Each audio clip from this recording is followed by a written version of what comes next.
right. Hello, everybody. Welcome to Torn Tuesday, your weekly dose of all things Lord of the Rings. We've got the news. We've got the latest on anything that has to do with TV shows and movies and games and books and whatnot. What we don't have right now is a co-host. Where is my co-host, Clifford Broadway? He's late for his own show yet again. But I'm so glad you're here. I see Tom's in the chat room. Rabbi Radagast, Imran. I noticed a lot of people, most of the people that watch this show every week, watch it on YouTube. Even though I can see the chats from every single platform, Twitch and YouTube and Facebook. So I don't know if you guys have noticed in the last few weeks, I've been creating a scheduled live event for the show every week on Tuesday. So I think it allows you to join the chat room early before we even start the show. So I want your feedback. Does that help? Do you guys enjoy like gathering around the campfire chat room before the show starts? Does it make it easier for you? Or do you prefer the way we did it before, which is just go live and hopefully you jump in at the right time?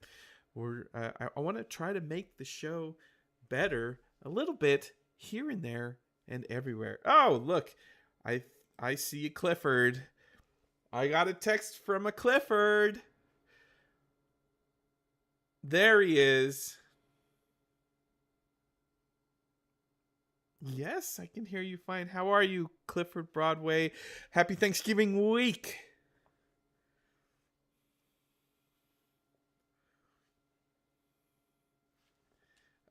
I think it's going to be just a great conversation. We're so happy that everybody has stayed up late to chat with us.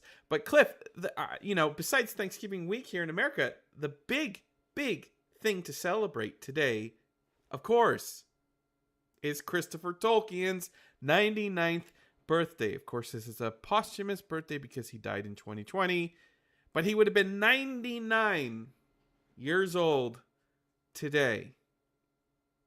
Incredible man. Cliff.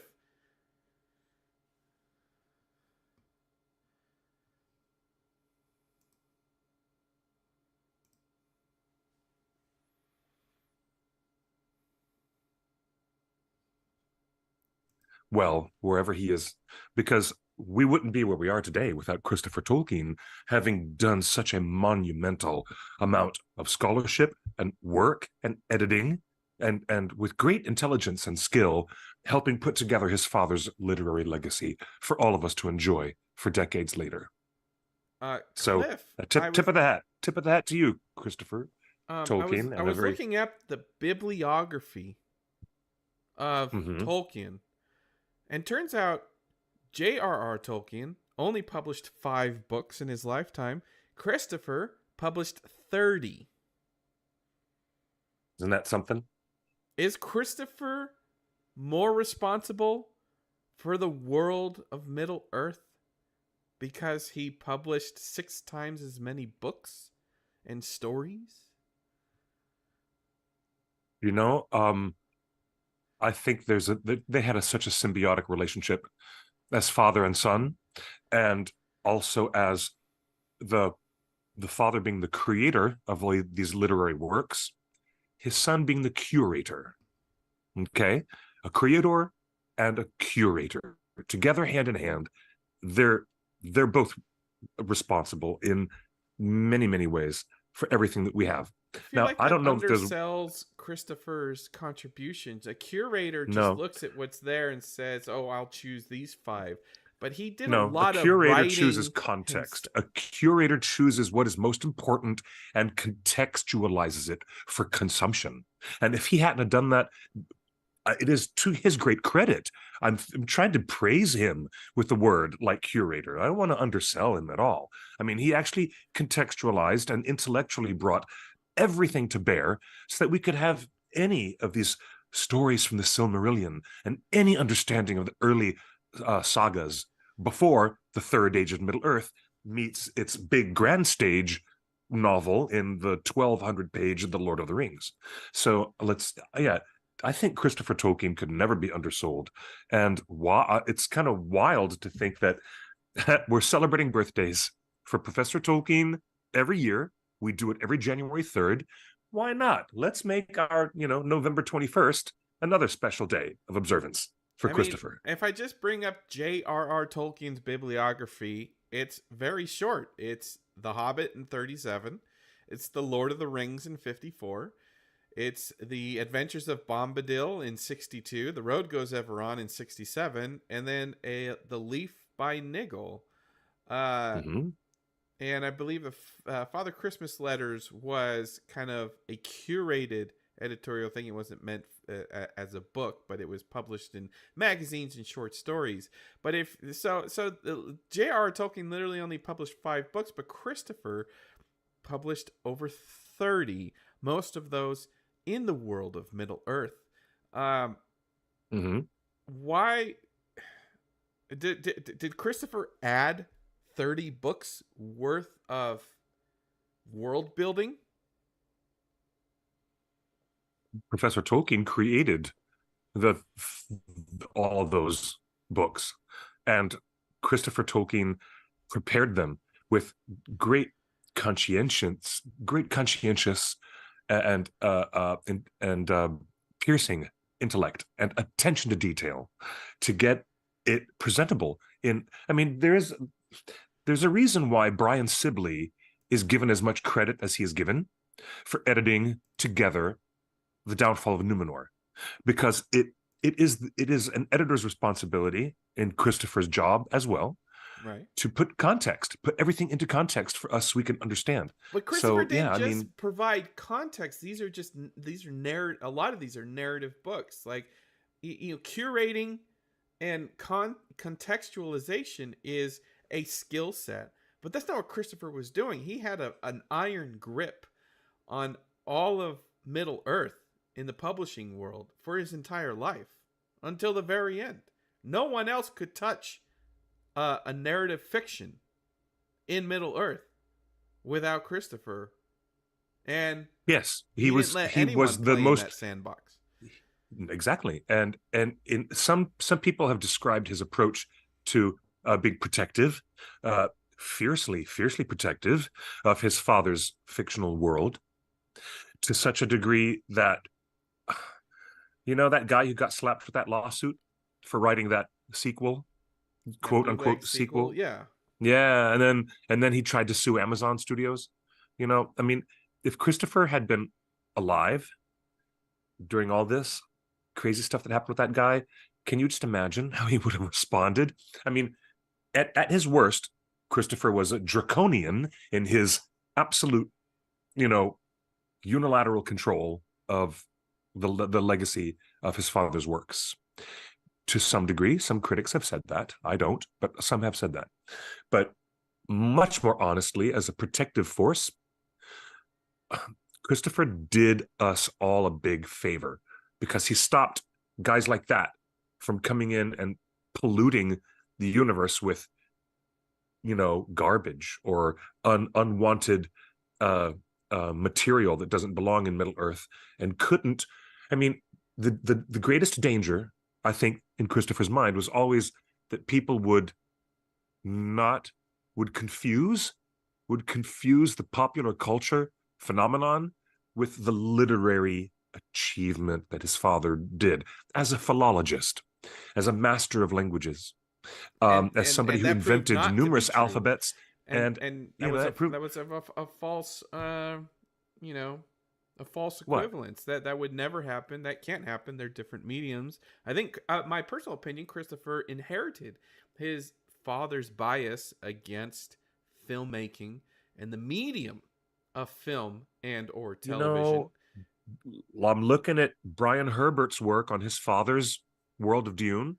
Now, when Frank Herbert was gone, his son Brian continued everything with Dune and lots more stories and lots more storytelling.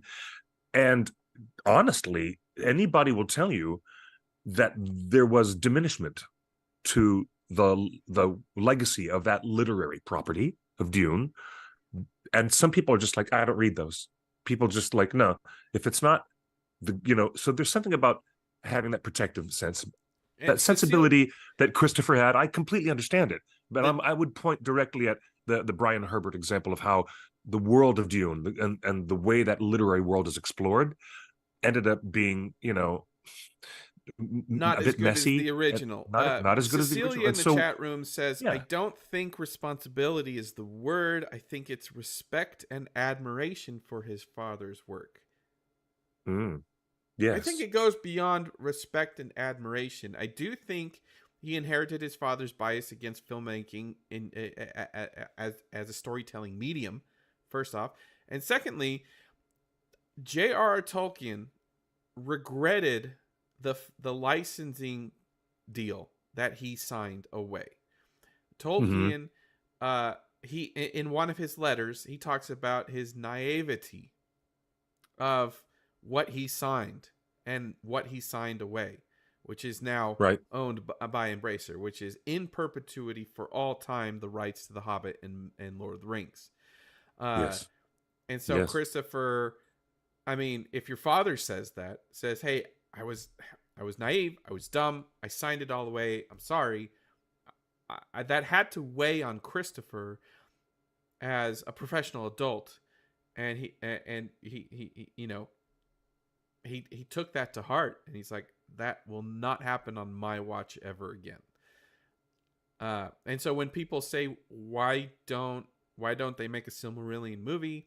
Why doesn't Amazon have the rights to anything in the Silmarillion or Unfinished Tales or anything like that? It's because Christopher was like, I'm not going to get hoodwinked by Hollywood like my dad did before.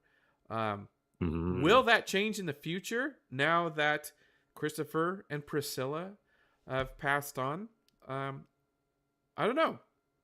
We should. It's up to the grandchildren of J.R.R. Tolkien now, um, hmm to put their stamp on Middle Earth, because Christopher, yes, as the son of J.R.R. yes. Tolkien, definitely put his stamp for 40 years, for 45 years, put his stamp on Middle Earth, and I think everybody in the family feels that, well, if Uncle Christopher can do it, so now's my turn. Maybe, I don't know. Um, Indeed, we shall see. So happy 99th birthday to Christopher Tolkien. indeed. Uh, an incredible creative spirit and a Yeah. huge influence And on TV shows that are the coming up, I hope. probably the greatest Tolkien scholar of them all ever, singularly, that would have been Christopher Tolkien. And now, ladies and gentlemen, forgive the outside, heed no nightly noise, I can't hear as anything. Treebeard would say. Heed no nightly noise. There's a delightful segment that we have prepared to show for the Yeah, bulk I of our think programming tonight the on conversation Torn could Tuesday. go wild, but I wanted to let everybody know, because this question keeps popping up. There is a new Yes, edition of the Letters of J.R.R. Tolkien, where Tolkien talks about the contract that he signed and his naivety with Hollywood. He talks about there are a yes, ton. I'd say, I don't know. My initial reading is probably 30 to 40% of the book of the Letters of Tolkien are letters to Christopher, his son, who we're celebrating his birthday today. Uh, but yes. there's been a lot of confusion out there in the marketplace, because there have been multiple editions of this book released over the last 30 or 40 years, ever since 1982. This is the version you want. I'm going to put it up on screen. If you see J.R.R. Tolkien's handwritten signature, that's the new version. There are a lot of other versions with black and white photos of Tolkien on the cover, with different Mhm. fonts on the thing. They all say edited by Christopher Tolkien. They all say Humphrey Carpenter. But the one you Yes, want to ask for, the one you want to make sure that's on your gift list, is the one with the signature on it, on the cover. No other This is the revised edition with dozens and dozens of new letters. And if you go back a couple weeks, we Mm. spent 2 hours going over all of the changes, including what was that big letter? 151, Yes, 131, which is yes. 40% longer. Oh my Uh, goodness. I think that was it. And it was really fascinating because in my older edition of the letters, it actually says bracket, we cut out a whole bunch of stuff here. And now in this new edition, all that's going to be put back in, where Professor Tolkien himself is literally giving his own idea of a summarization of the entire plot of The Lord of the Rings. And boy, is it a doozy to actually hear this from Tolkien's point of view. So great. Here Such an his such short in version. Yeah, it's of, really interesting though. yeah. Really, I can't. I'm So excited to get this copy. My look hands for are the book itching with not to get on his this. signature on it. Garfa Mao Oh is in the yes, chat room and wants to remind everybody that TheOneRing.net will be at LA Comic Con coming up just next week on yes. Saturday. Saturday, December 2nd. So we are just a week and a half away. LA Comic Con on Saturday, December 2nd. We have a panel bringing you all of the latest news and gossip that has to do with Middle Earth and Lord of the Rings. We're going to talk about some of the wonderful brand new Tolkien things that you can put on your Christmas list, including that book, The Letters of Tolkien, as well as news from the TV show and the movies and what Peter Jackson's been up to. In fact, I've been doing a lot of reading and listening and watching this week on Peter Jackson and what he's been doing with the Beatles. And I wasn't going to do this, but next week I think we're going to do a deep dive into what Peter Jackson has been doing with the Beatles. He actually I'm trying to get a hold of it, but there's audio. There's actual audio of Peter Jackson explaining what his magic technology he has at Weta and how it works. And he demos it by pulling the vocals out of actual Beatles songs. Like just pressing a button and suddenly Ringo's on his own. Like, you've never heard anything like this. So I'm going to try to get all these things together, try to get a hold of that audio. Okay, Peter that Jackson's sounds talking. really good. Peter Jackson's doing new commentaries on that. We have so much to talk about, but I think I'll hold that to next week. The other thing I want to talk about this week before we get into our main conversation, breaking news, Cliff. Breaking dear. news. Do we really have breaking news? The WGA is threatening Amazon Studios as of today with a lawsuit because Amazon Studios is refusing to let writers go back to work. What on earth? Refusing to let writers go back to work after the strike has been resolved with the WGA? Correct. Why not let them all go back to work immediately so they can start making the things they want to produce? Cliff, for the last month, we here on this show have been talking about how none of the writers and none of the showrunners have reported back to work on Rings of Power during the crucial post-production process where you need writers telling the editors what's important.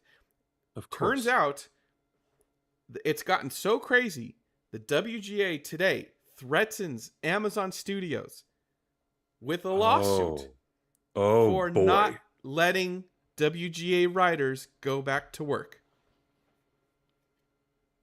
You know what?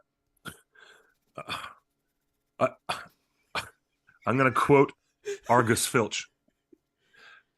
Oh dear, now we're in trouble. But Cliff, No, don't you find it weird? I mean, and in this article, which is behind a paywall, I'm going to try to find an article, a version that we can post on the website. Okay, yes. But I really would like to. I'd like to read this. Lord and Miller, Angela Kang, and several other high-profile. Lord and Miller, they wrote the Lego Movie. They were working on Solo. Like these are huge names. Why aren't they back to work, Cliff? Why isn't Patrick McKay and J.D. Payne back to work? Why don't we have any confirmation that the showrunners of Rings of Power are back to work? It's terrible. This is actually a terrible bit of news. It does not bode well for further seasons of Good Omens or Rings of Power or The Boys or any of those very popular shows that people want to see more of. Thanks, guys. Guys in the chat, I appreciate you being so supportive, but I shouldn't be silly like that. This is potentially quite serious problem, and I'm afraid the optics of it are so bad.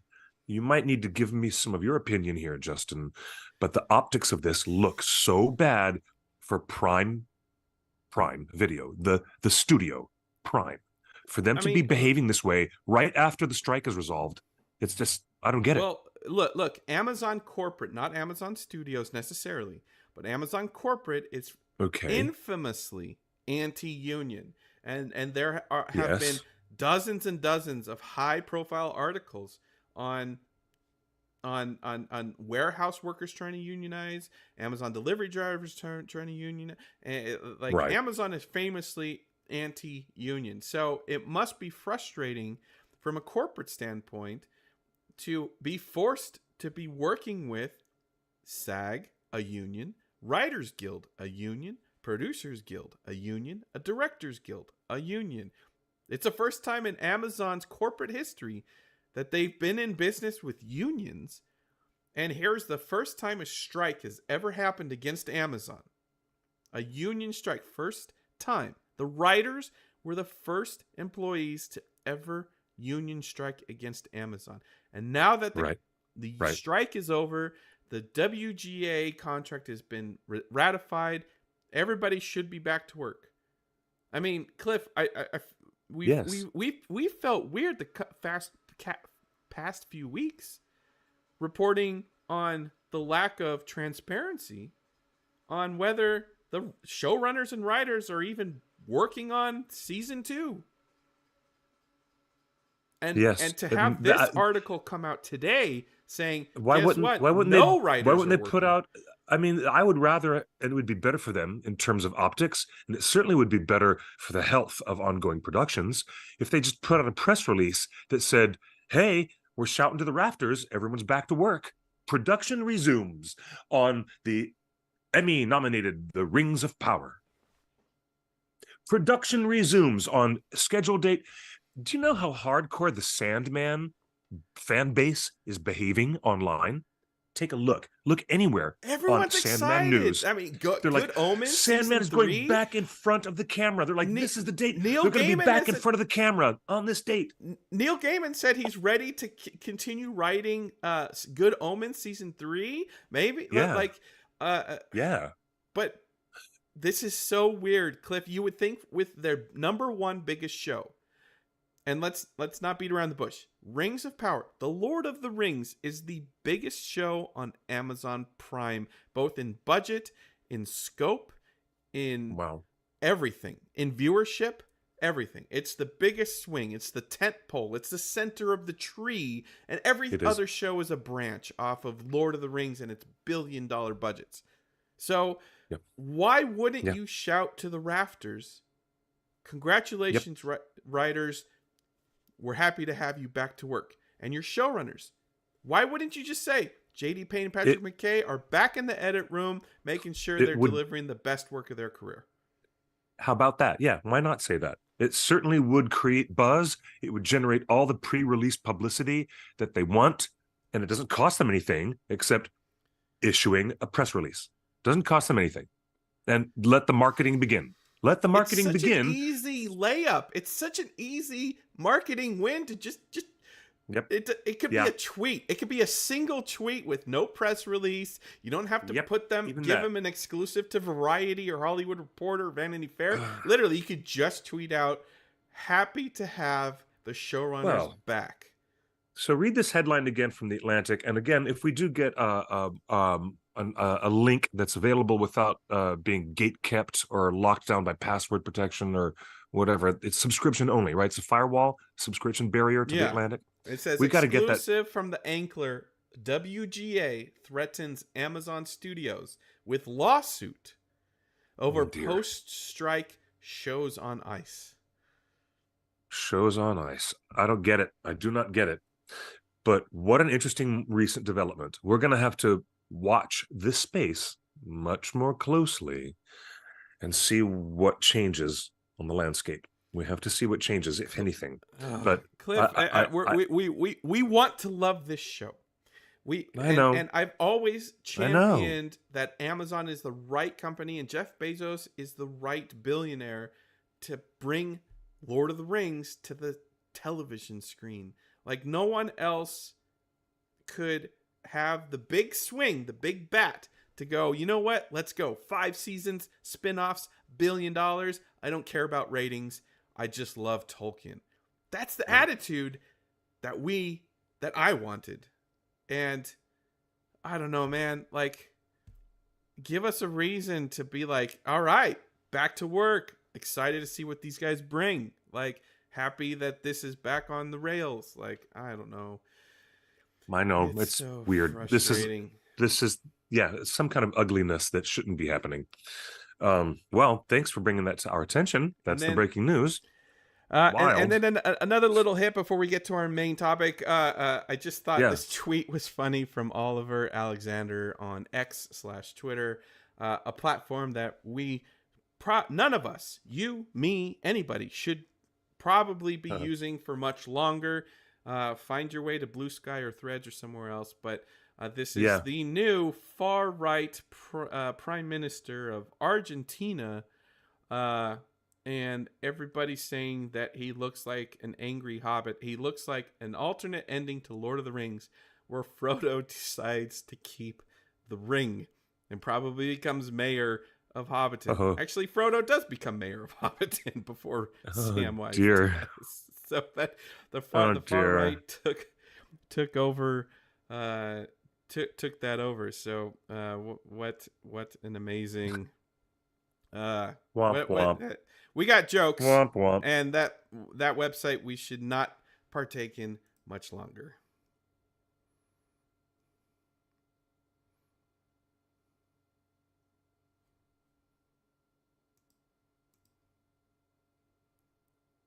Helping run this wonderful little panel presentation that we'll be giving updates from Middle Earth and all kinds of news and coverage that we're going to do at Los Angeles Comic-Con on the December 2nd weekend, first weekend in the month of December. But that's exciting. We have great guests who have joined us for a special show. Let's get into it. Again, happy birthday to Christopher Tolkien. And let's see if we can bring these folks in 1 second.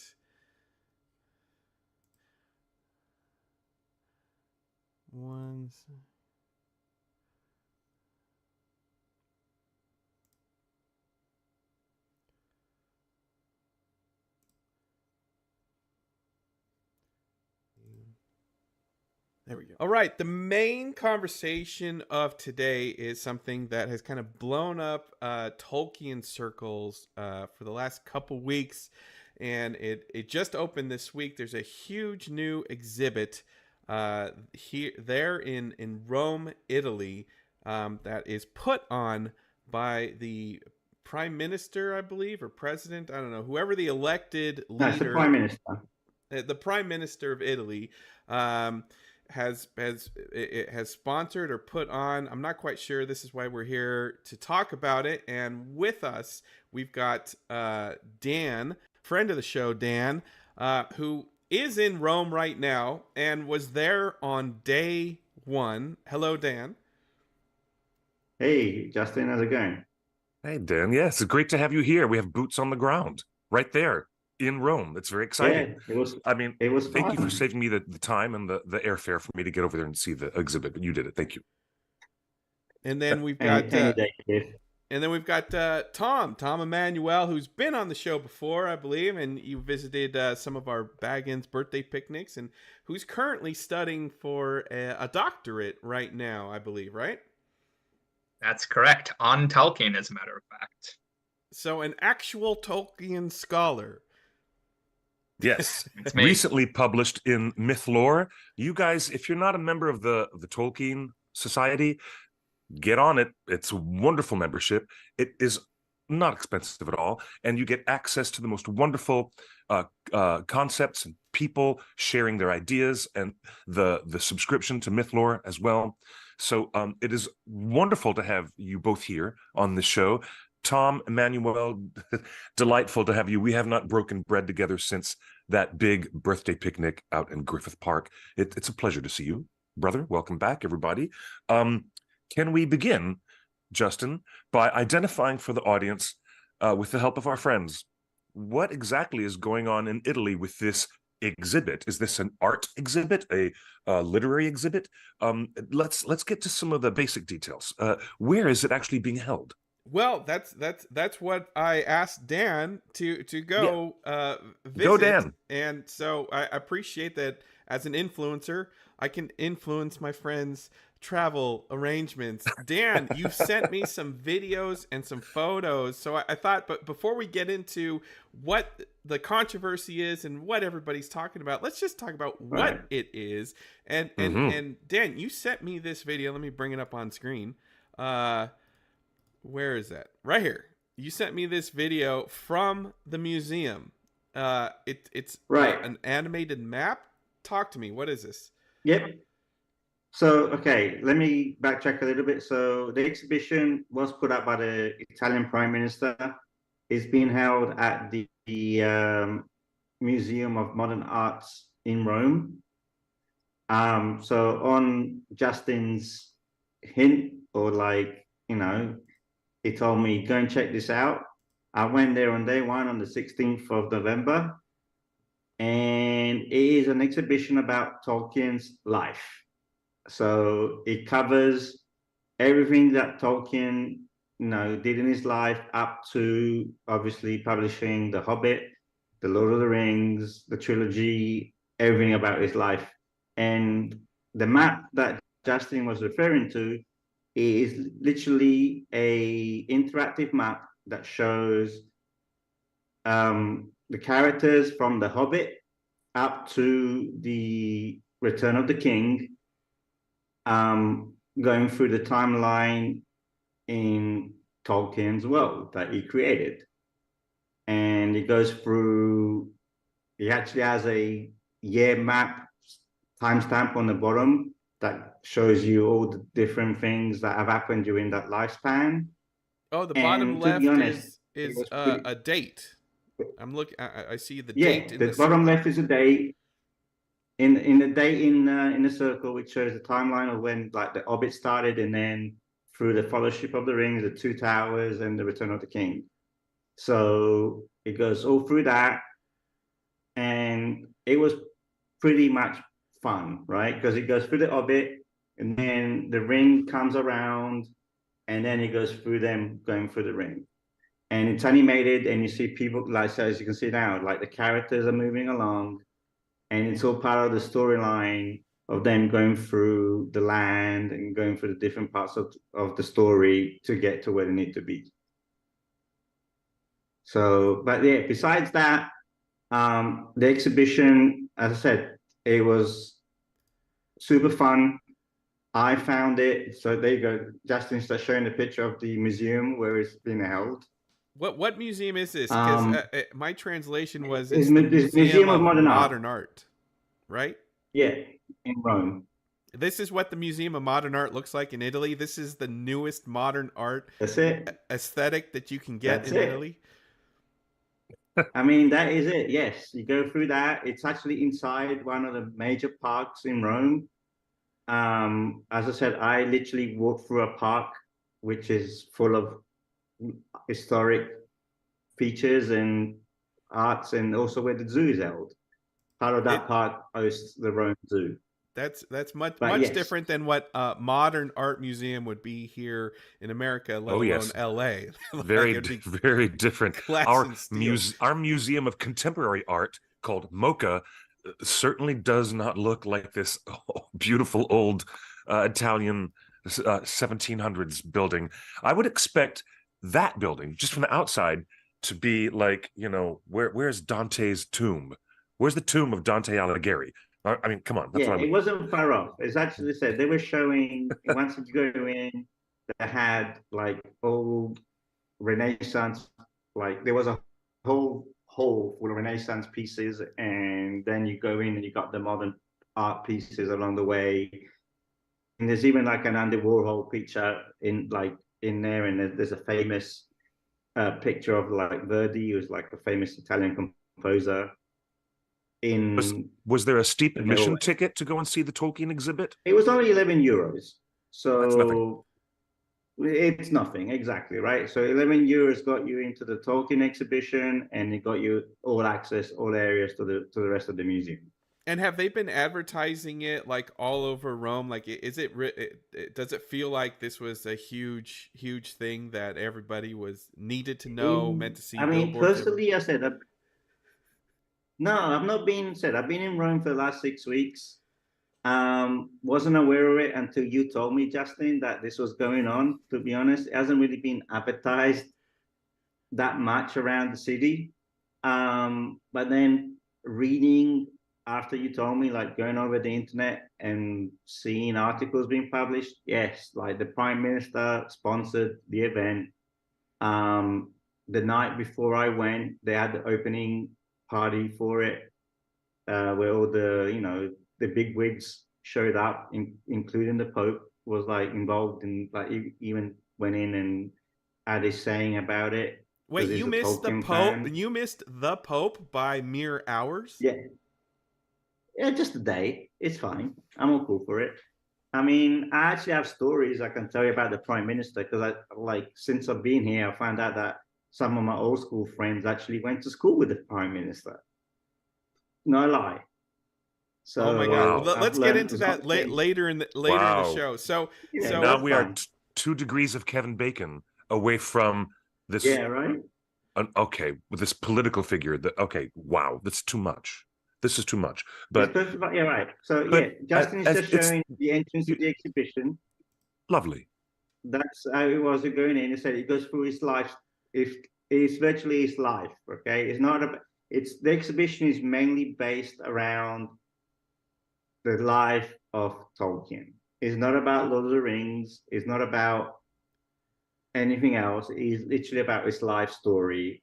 The man, the author, the teacher, because he was a professor at Oxford University. I appreciate that everything in the museum is both in Italian and English. Thank you for sending me the English cue cards. The first paragraph here on this one says Tolkien, period, man, professor, author, is the Italian tribute to one of the most creative and influential minds in world literature.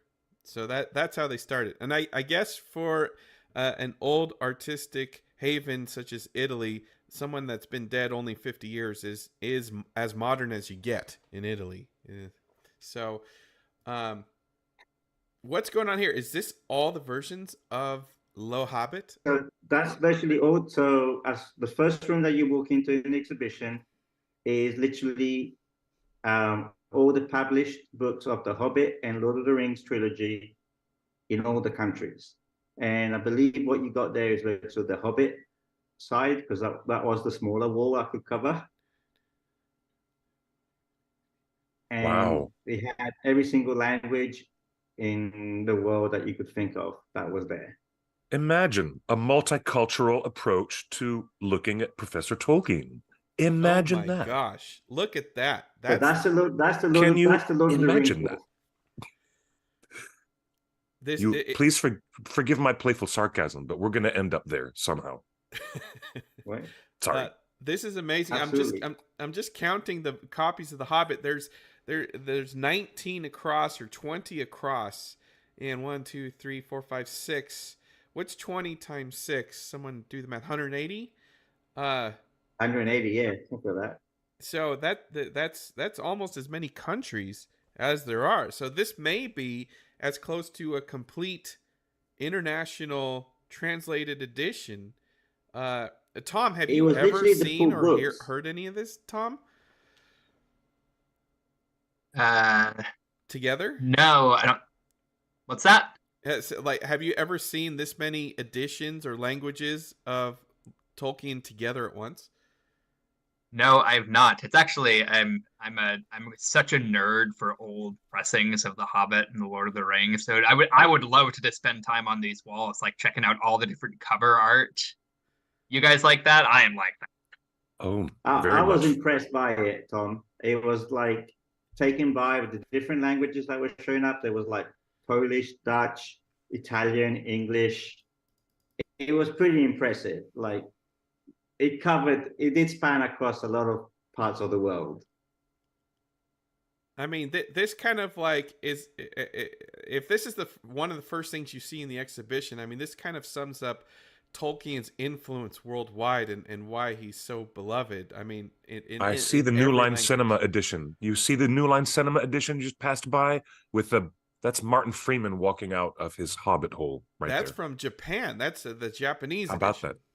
Yep. I do not believe they published that in America with that cover. Wow, what a treasure. Is this green version a first edition right there? Cliff or Tom? Without the dust jacket? Oh no, I see an early edition with the dust jacket there, but it's in a different language. Wow, this is incredible. Well, so you would say then a person visiting this exhibit, would they walk away learning something more in the simplest academic way possible about Professor Tolkien's life and how he lived his life? Or would you walk away with like, is the Prime Minister interested in putting this exhibit on for the sake of celebrating Professor Tolkien?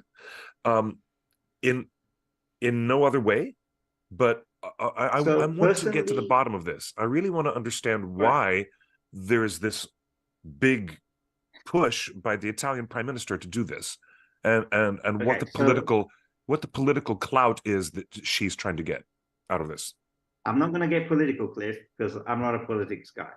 But all I can say to you, to answer one of your questions, did I leave the exhibition learning more about Tolkien? 100%.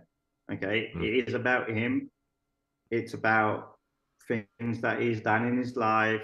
Like I learned about the fact that he became a professor at the university in England. He traveled to Italy. I saw first editions. I saw books about fan letters. There's actually literally books. This is the first edition paperback right here. Right, and there's paperback editions like in different countries, right? So there's one from England. There was the first edition for the US, and the trilogy was the first edition trilogy. So besides his work, even like his work outside of the Lord of the Rings world was covered, right? So I've learned about all that side of him. So to me, it was educational because I even told Justin in a text message, it was like, I've actually learned about Tolkien in different aspects besides what he's really known for.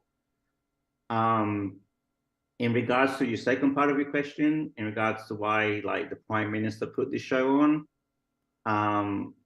is she a fan? Are you hearing anything from the locals about that? Do they have any opinion about it?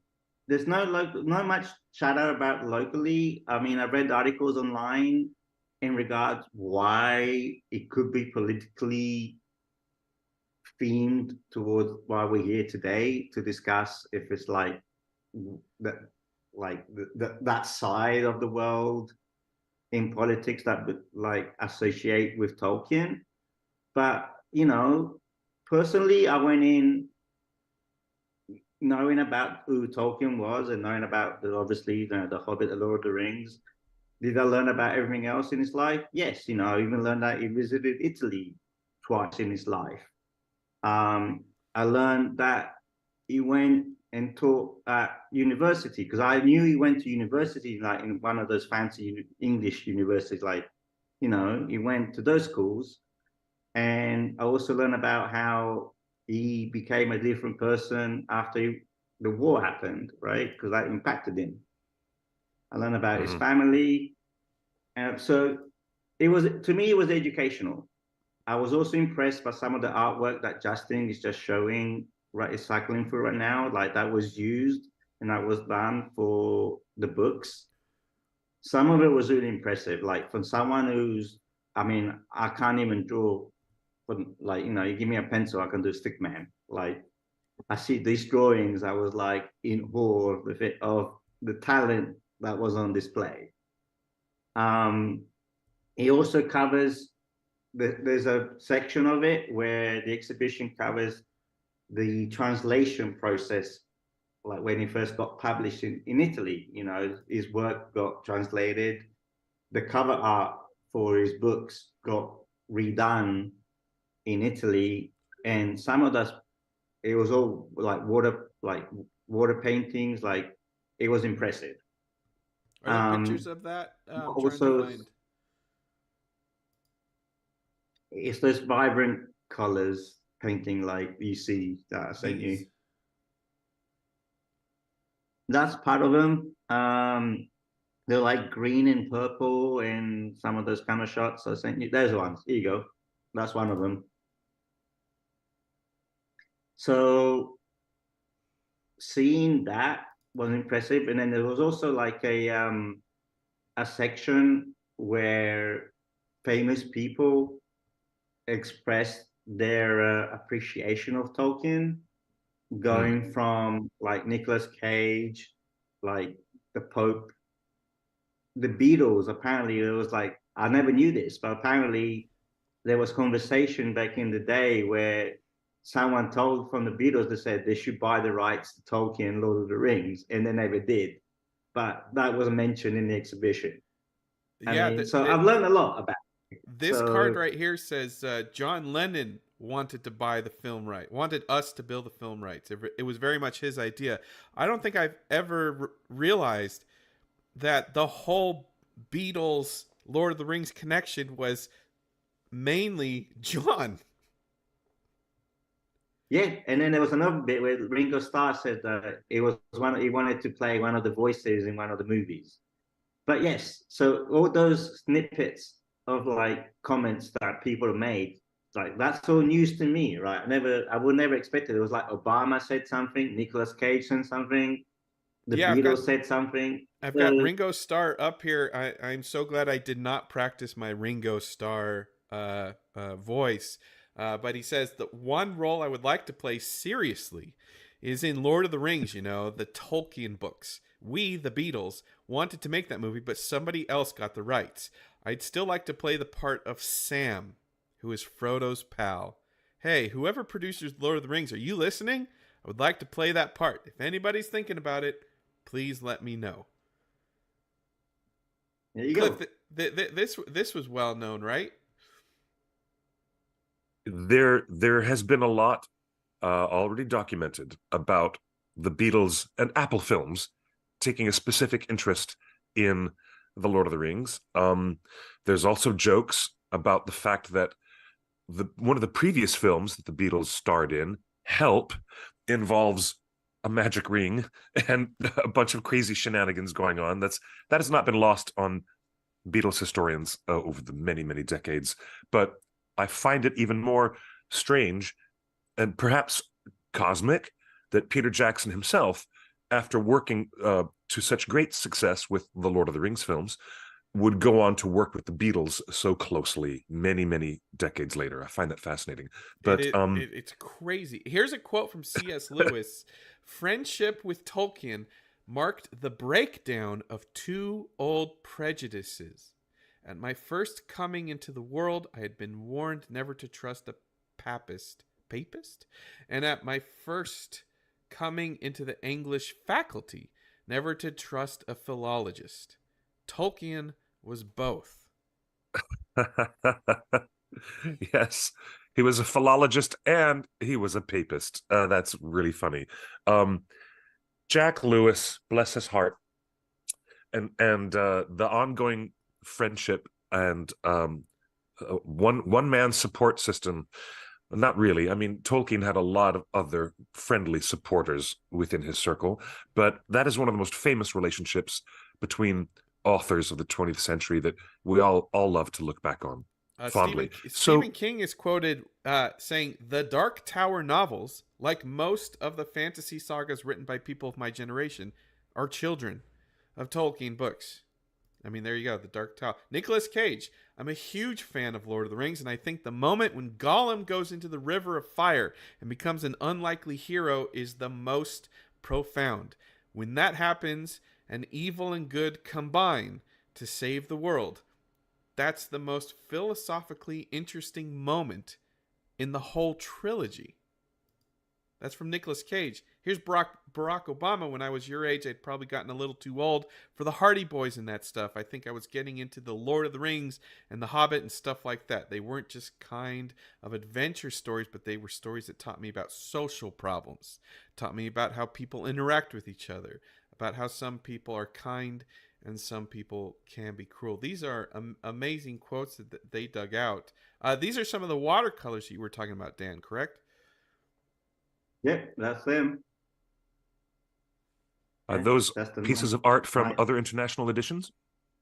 No, that's actually that was just published globally, like not just for the Italian market, but for like other pieces of other countries in the world. What That's is his this? traveling. That's virtually his traveling chest.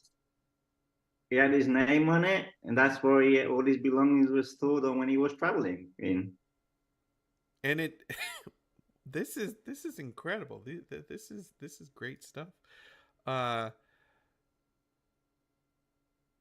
Some statuary. Looks like there's a video and a desk. Is this So his that's actual virtually his desk? office. That's his desk where he used to work on. They actually moved that over, and there's him talking in the background, uh, just about his life and stuff and his work. But yeah, that's Tolkien's desk where he used to write everything in. Wow. And There's one of there's the more famous first letters. editions and I wanted to yeah, highlight letters this from the one. fans. Who it says a copy of the first English edition given by Tolkien to former student Simone de Ardennes. Who is that? That name came across a few times in the exhibition. I guess he was one of his favorite students or someone that he knew closely. But yeah, there was a lot of first editions or poems and things that were given to students in his life. I like the way that Tom is nodding away and is like, yes, I'm like, am I right, Tom, in saying such things? No, you absolutely are. Simone Darden was a great student and a friend of Tolkien's. She wrote a really wonderful memorial to him in a book that was published just after his death. I just think that's wonderful. I would love to see this stuff in person. I mean, look at the date on that. That says September 21st, 1937. Cliff, is that the actual release date? Say that date again? September Sorry? 21st, 1937. Yep. That is the magic date. That It's is that is the magic date that lives in publishing history forever. That's what an extraordinary thing to have Professor Tolkien as your own teacher, much less for him to gift you a copy of his work. On launch day, Tom, I can't. Your face right now. What are you feeling so right now cool. seeing this? I mean, I just think it's so cool. Like I don't necessarily have super articulate words for it. I'm just like I'm digging this. I wished I were in Rome. I wished I could go see the exhibition. It looks incredible. And yeah, to have this dated the day that it came out. I mean, we as Tolkien fans, many of us gather on September 21st or September 22nd to celebrate our love for Tolkien and our love for The Hobbit. So to have a book like that in your possession with Tolkien's words and that date on it is just remarkable to me. Cliff, this is incredible. I don't think I've ever seen these. Of course you have. You've seen them in my movie, Ringer's Lord of the Fans. We discussed them. What are they? That is the unauthorized editions that were the bootlegs. They're literally what they are. They were published by an American publishing house called Ace Books, who found a weird copyright loophole that they exploited or tried to, and they were publishing without Professor Tolkien's consent these illegal editions of the trilogy, with somebody thinking that the Nazgul were riding around on a black Pegasus for some reason. That's he said that the artwork for the Two Towers it's such a giveaway. These big primary colors. The result of this was a letter writing campaign from Professor Tolkien to other friends and students and booksellers, urging them to not sell those copies. And ultimately, when Ballantine Books got their stuff together and published a real authorized paperback edition, at this point, the American counterculture was inhaling The Lord of the Rings like you wouldn't believe. And the wild popularity, the explosion of popularity of these books was such that Professor Tolkien wrote an honest-to-God note that's right on the back cover saying, if you have respect for living authors, then please buy this edition and no other. And I'm wacky paraphrasing that, but yeah, what you're looking at right there is the illegal bootlegged editions from Ace Publications. And if you want to know more about the background about what went on, the brand new, we talked about this a couple weeks ago, the brand new Letters of Tolkien, J.R.R. Tolkien, which has just been published 2 weeks ago, put it on your Christmas list, has a ton of correspondence. It has letters between Tolkien and a fan in America who is like, hey Tolkien, you should know about these bootlegs. I think you should do something about it. And Tolkien credits a fan for ratting out these bootleg publishers. This quote on this cover of Fellowship of the Ring says, "Superb, one of the major achievements of epic imagination in our lifetimes, and your life is the poorer if you have failed to read it." Anthony Boucher. Incredible. New York Times, quote, on The Two Towers, "It is an extraordinary work, pure excitement, unencumbered narrative, moral warmth, barefaced rejoicing in beauty, but excitement most of all." And then the third is the New York Herald Tribune, "An impressive achievement, unique among the imaginative works of our time." These covers, I think, are better than the official one. That, what was her name? Then you have isolated yourself in a no-go zone. That's just, for most Tolkien fans, those books are a no-fly zone. I'm saying, really, come on. Well, Dan, there's some other pictures here. What's going on with these? These are little dioramas? Yeah, so that's actually a model of like the Shire per se. So that's when you see part of the movie. I guess they use that for the movies. It's just models of the sets that they use for the Shire right there. And then this is when now Gandalf kind of dies in the Fellowship of the Ring, right? He's on the bridge and he falls down. So wait, are these are like movies? the models that I'm not sure if they're from the movies or not, but they didn't mention it on the exhibition that they were from the movies. They were just there. And there was three of them. There was the Shire, there was this one, and then there's one more, I believe, right? Yeah. So it was just part of either the books or like just showing how it was interpreted in Tolkien's world. Here's some of the outfits that were from the movies. That's Gandalf's and I guess two of the hobbits. And I couldn't believe that those actually like real size outfits for the hobbits, because they look like children clothes. And I know that the actors that played them were not children, so that was kind of like weird to see. Look at the texture on that robe. There would have been certain shots where they had photo doubles in frame with other I believe in actors. this, but so yeah, they were like a 6-year-old could fit in those clothes. They were not bigger than that. It was like it would probably be Kieran Shaw, our dear friend who we've interviewed. Friend of the show, It would probably be Kieran Shaw who was wearing one of those outfits. Maybe we could speculate. There's some. I know, that's fine, but yeah. So there's more outfits from the movies that were there. Are these? So did this whole exhibit includes.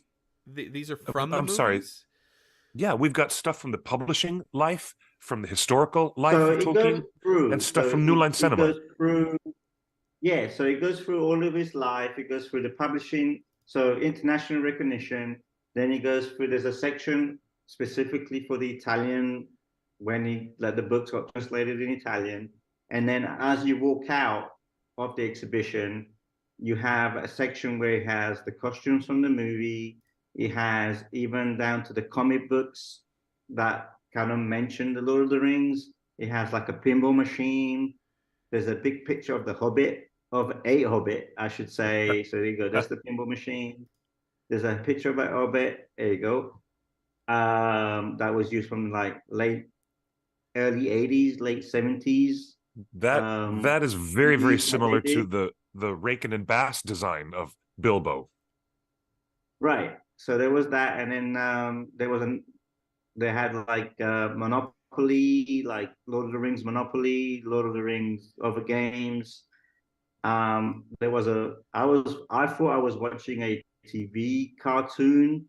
That's a still from the 1970s Lord of the Rings movie that got published. The Ralph Bakshi film. Yes. Yeah. Which actually that was my first adventure into like the Tolkien world. That was the first Lord of the Rings movie I ever watched in my life. It was the cartoon version from the 70s. Yep, you and me afterwards, and Peter Jackson, all of us. That was our first all right. viewing, was Ralph Bakshi. Yes. And I actually found out that it was made by the same people that then ended up making normal cartoons, because it was made by Filmation and those kind of people that made E-Man and those kind of people at the end of the day, I believe. Yeah. Amazing. Rankin and Bass. Wow. So there's a multifaceted scope to this presentation. And it doesn't seem to be tied in with any political messaging of any kind. That's interesting. I mean, there's the ballad of Bilbo Baggins right there in the background, and poems and songs of Middle Earth. I mean, Cliff, Tom, did you have any of these vinyls? Well, I do see the picture discs on that second shelf.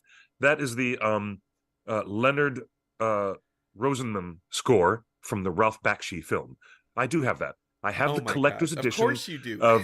And that it's a picture disc vinyl, and it is the Leonard Rosenman score from the United Artists 1978 feature film that Ralph directed. And of course, there's the Mr. Spock and I was about to say, there's Leonard Nimoy. I remember seeing Leonard Nimoy doing the voiceovers. There was lots of audio vinyls and about Lord of the Rings in the background that were there, and also like a bunch of soundtracks and you know, artists vinyls that were inspired by Lord of the Rings. They were also there as well in the background. Look, move back. That's Led Zeppelin 4. See that? That is the Led Zeppelin album. That's what I'm saying. That most famously contains the Battle of Evermore and all of these great lyrics that reference real specific Lord of the Rings characters and places and things. Robert Plant himself and the guys from the band Led Zeppelin, as well as the Beatles, all of these musicians at the time embracing, as part of the counterculture movement, embracing J.R.R. Tolkien. I find that fascinating, really, that this whole exhibit is put together with a larger scope of interest than I would have thought. No, I said I walked away with it. I was like impressed, and I said I took away a lot. I was impressed by how it was set up, and then I was kind of taken back when Justin mentioned it was kind of like politically charged, and I'm like, I don't get involved in that, but I learned a lot from the exhibition itself. Excellent. We are unafraid to get entangled in this larger scope of conversation because it's necessary. It's a needful thing for us to get into some of that, which is, part of what we're going to do today. Right. As just a casual fan, I think everybody here has said, oh my gosh, I need to see this in person, these treasures. This exhibition, from what you're talking, Dan, this exhibition just looks like a fan's dream come true. I mean, they somehow have collected Tolkien's desks, things from the movies, things from the Bakshi's, things from Led Zeppelin, Tolkien artwork, a first edition signed on the first day of publication. I mean, this is just an incredible the love for Tolkien himself is fully on display. So I think you're absolutely right. Just with this information, I wouldn't know that there was anything else going on. But Tom, there is something else going on as far as context.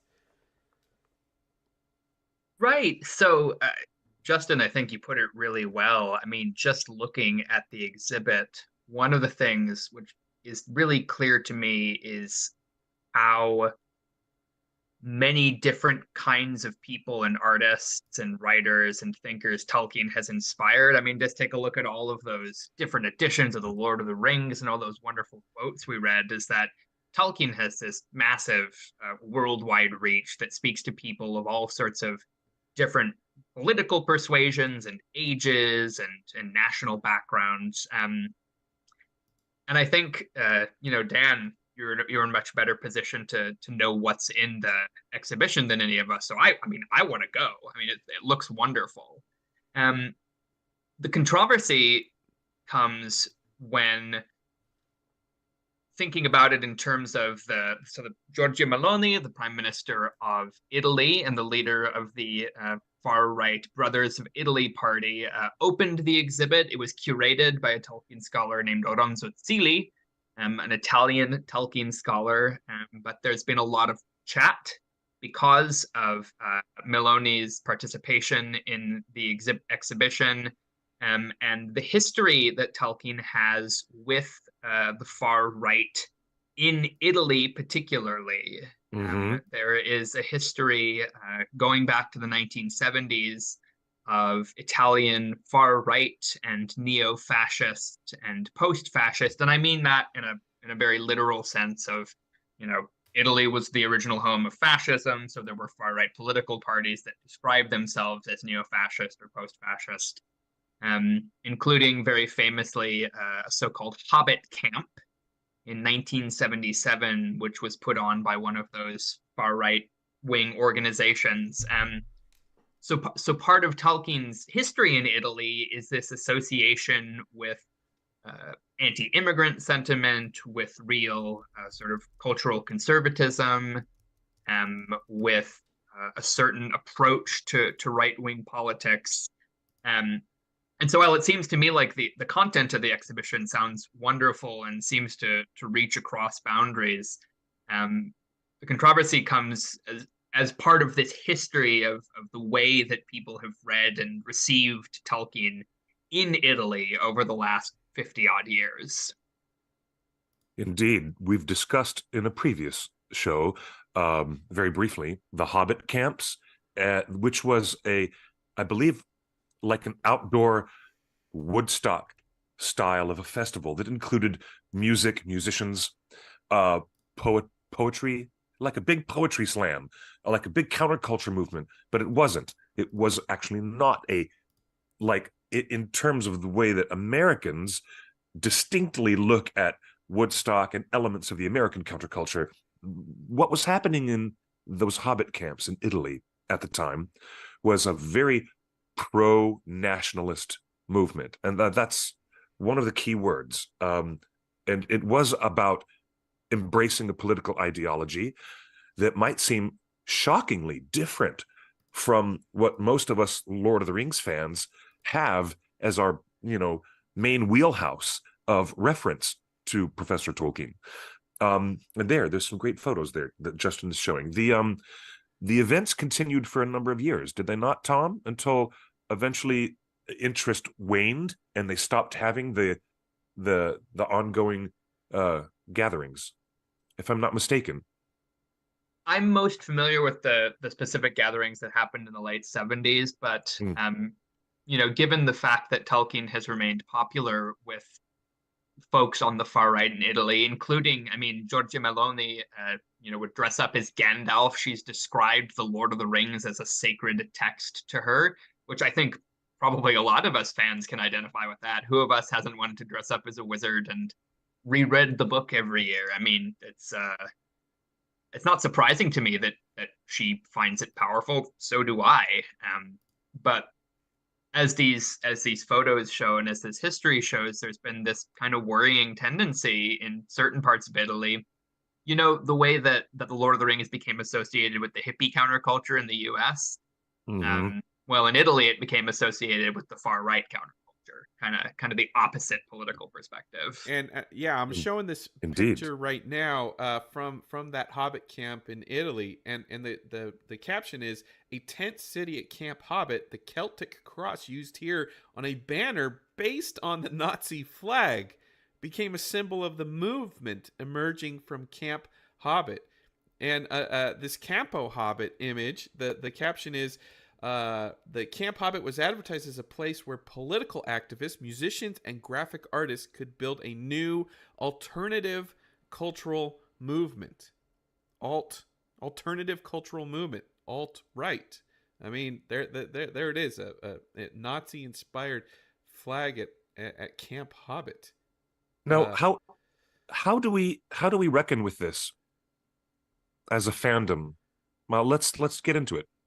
Well, There's something shocking at its core to think that the benevolence, the spiritual kindness, the grace, the lessons of, as you have so beautifully written about, Tom, the lessons of pity for the pitiless, mercy given to the merciless, and these really fundamental Catholic ideas, which are so profound in the DNA of his work, it still seems to me, all these decades later, shocking that there would be such a widely misunderstood approach to Professor Tolkien for any pro-fascist ideology or political leaning.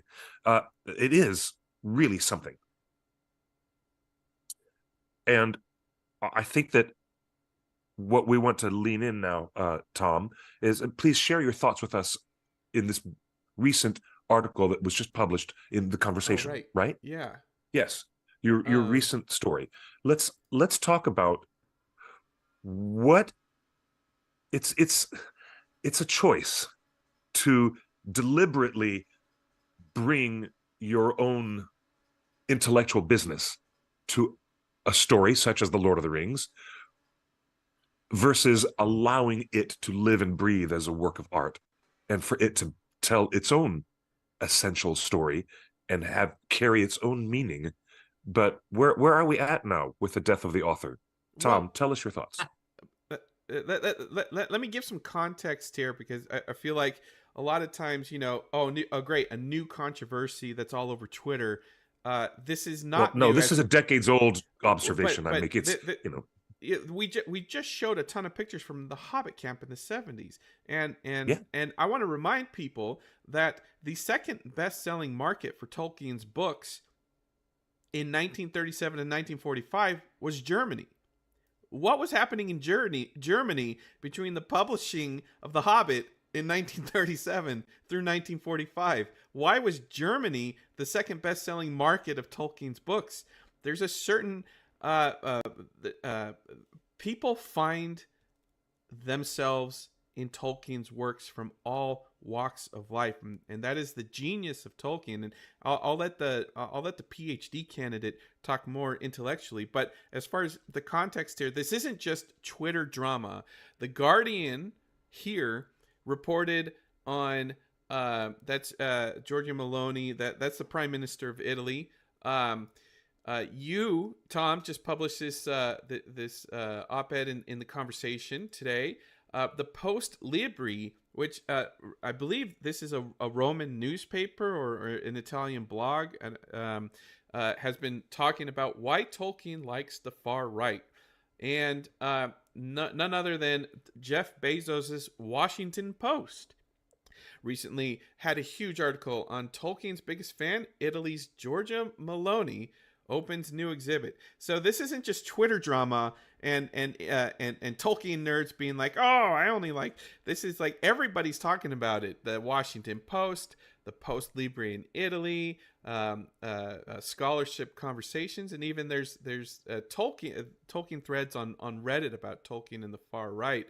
And as we just saw, this is nothing new. The far right has embraced Tolkien as far back as 1937. So What I guess what is new about this controversy, Tom, and maybe add some context uh, to this debate. Thanks for setting us up with that all, Justin. Yeah, so like you say, Tolkien speaks to so many different people. Again, and you look at the actual content of the exhibit in Rome that this controversy is swirling around, and I think it actually shows how Tolkien is how Tolkien speaks to people from different walks of life and different perspectives. It's not so much the actual stuff that's there, whether it's Tolkien's chair or the Hobbit for Simone Dardan, or the wonderful I saw a copy of Bo Hansen's music inspired by the Lord of the Rings 1970 prog rock favorite in that lineup of vinyl. So right it's next to that Donald stuff Swan. exactly. Yes. So it's not the stuff that's in the exhibit that's so much the problem, but there is this issue of, and this has been going on for as long as Tolkien has been popular, of certain folks on the far right finding certain of their values reflected in Tolkien's work and claiming, therefore, that the Lord of the Rings must be in favor of anti-immigrant politics. The Lord of the Rings must be in favor of, right-wing ideology. It must be in favor of racism or sexism or bigotry of these different kinds, right? And we've all read Tolkien. We know that there's some stuff in those books about race and gender that if you or I were writing it today, we probably wouldn't have put in, right? There's stuff that can be hard from a modern perspective to encounter in Tolkien's work. I don't think we should shy away from that. I don't think that I think we need to be honest about what's in Tolkien's books and the things that are, and we need to be honest about what's the most important things in Tolkien's work. Because I think if you can, we can all pick and choose things from The Lord of the Rings to help us make an argument. I can do it as a leftist. Giorgia Meloni can do it, and she's on the far right. But I think that's a choice that we make, right? It's not Tolkien telling us, oh, you have to take this as a parable for left-wing environmentalism, even though I think the ends they're good if you want to do that. Any more than I think that you have to take it as a parable for far-right nationalism. I think those are choices we make as readers, and I would hope we'd make choices that aren't bigoted and exclusionary. So, I mean, that's where I come down. Well, and so my question here is why is there an issue with Giorgia Meloni promoting this Tolkien exhibition? I mean, she was voted in the prime minister. I mean, if the president of the United States said, "I'm putting on a Tolkien exhibition," I think everybody here would be just thrilled and excited.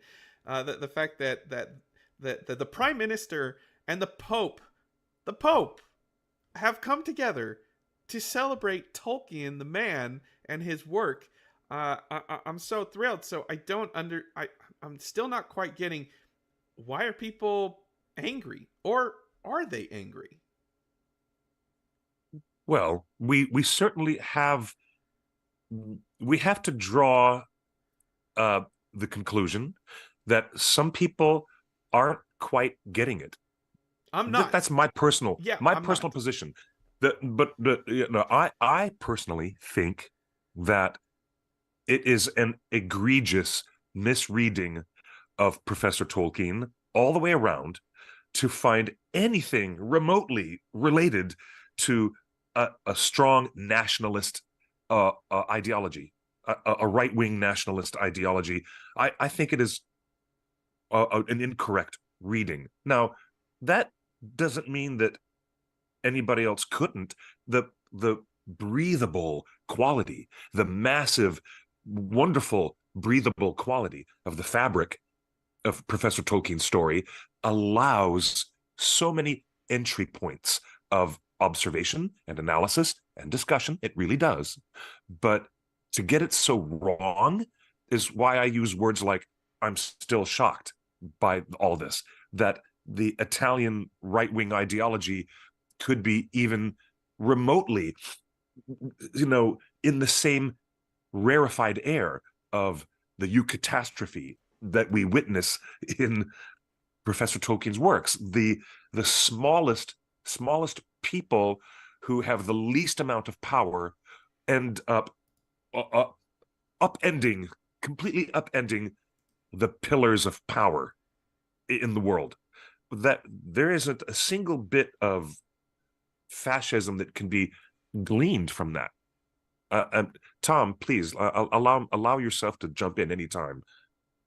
Sure, and I want to address Justin's question about why is this a controversy in the first place, right? If the exhibition seems like just a celebration of Tolkien and his work, and I think there is you're right that if Joe Biden or Rishi Sunak or whatever political leader in a different country wanted to open an exhibition on Tolkien, I think you'd probably welcome the presence of the president, right? You'd be like, wow, that's some serious cachet for this Tolkien exhibit. So in and of itself, right, this is one of those funny things about sort of political discourse, is that in and of itself, maybe it's not that worrying that the prime minister of a country would come and open a major exhibit at the National Gallery of Modern Art. But because of Maloney's history and the fact that she leads a far-right political party that has used Tolkien in this way in the past, I think it's out of that context that the controversy has been stirred up. Not necessarily so much about the exhibit itself, but about this wider context of. I mean, I think we all lived through the flame wars last year with the Rings of Power. We all remember the just toxic fan discourse and attacking fans from diverse backgrounds. And look, we're not going to get into how we feel about the Rings of Power. I have plenty of things to say about that, but diverse casting was not my problem, right? I had problems with it on a lot of levels, but that's not it. And I think we're seeing this tendency, particularly with the way that our politics and like online social media works right now, where people with a really virulent reading of Tolkien and his world feel empowered to condemn and bully those who have different readings. And that's something that I really, really want to be able to stand up to. Well, and yes, and I think some of the reaction is valid. I mean, Dan, I can't imagine what it would be like to walk around this museum with Cliff and Tom as like historians, kind of like just in your ear telling you about every little thing on the books. But Dan, now that you've kind of heard the history of Tolkien and fascism and these Hobbit camps and everything like that, does it start to make sense now why there's controversy? And then the second question for you, Dan, is I think there was a fear that this would be like Hobbit Camp Light or Hobbit Camp 2.0, but it sounds like there wasn't any political messaging going on in this exhibit. So I'm going to take from that, right? Because I was said I'm not a big politics guy, so I'm going to go into it like from what I've learned from going there, right? So the exhibition was put on because it's been 50 years since Tolkien's death. So it was a kind of like a landmark way of honoring Tolkien's life.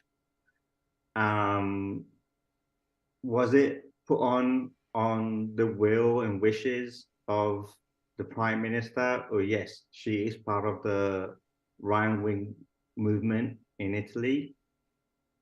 Yes, it was. Was it put on using government funds? 100%. Right? So did that raise a little bit of eyebrows and concern around the general population?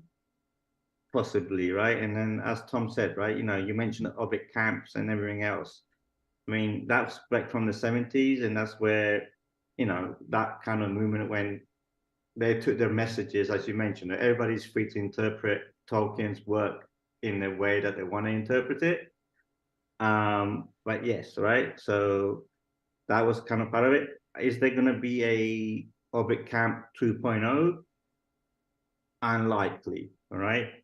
I personally don't see that happening in Italy. I mean, anytime soon.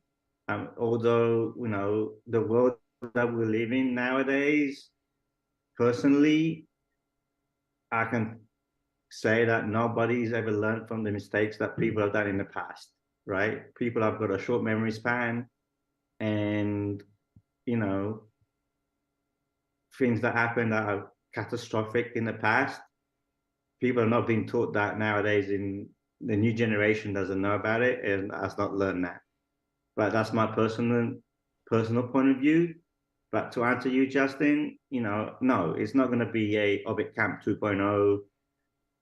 But my takeaway from the exhibition, when I went there on day one, there was a lot of fans appreciating Tolkien's life, what he did. And it wasn't just about Lord of the Rings and the Hobbit, you know, it was his poems, his other works were there on display, his first editions of everything else that he worked on. So I saw it as a great exhibition to like show his life work on his 50th anniversary of his death. Anything else that you guys have mentioned about the political things, it's how people interpret things in their life and in their views, in my opinion. And I would recommend the exhibition. I mean, Tom, you're in Europe right now. I mean, you're 2 hours away from Rome. The exhibition runs until February. I'm sure you can get yourself out to Rome to go and check it out because it's worth it. And I am not a dedicated hardcore fan as much as you guys are. I mean, yes, I'm a bit of a nerd and I appreciate everything I went to see. But I would definitely recommend that you get yourself down to Rome to check it out because it's worth it. I mean, for Cliff, Justin is a little bit harder, but I would definitely say it's good takeaways from it for sure.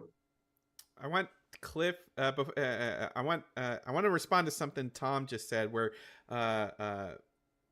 talking about you know, there was a campaign last year around Rings of Power where, you know, if you didn't like Tolkien in a certain way, you weren't a true fan. Why do I feel like there's a little bit of that going on, but on the reverse angle where there's all this controversy from the Tolkienist and from you, and there's a lot of ink being spilled about a controversy that doesn't exist per someone that's actually been there, and it's almost like so that's what because we haven't addressed the big question. We have not even discussed, even though I'm curious to get to the bottom of it. What is Giorgia Meloni getting out of this? What is the Italian Brotherhood Party, her neo-fascist, it's a nativist, celebration. It's a 50th death celebration. Anti-immigrant. No, but her party and their policies are up to no good. Period. Let's just say that up front. Her party and their policies are up to no good. What is she getting out of it?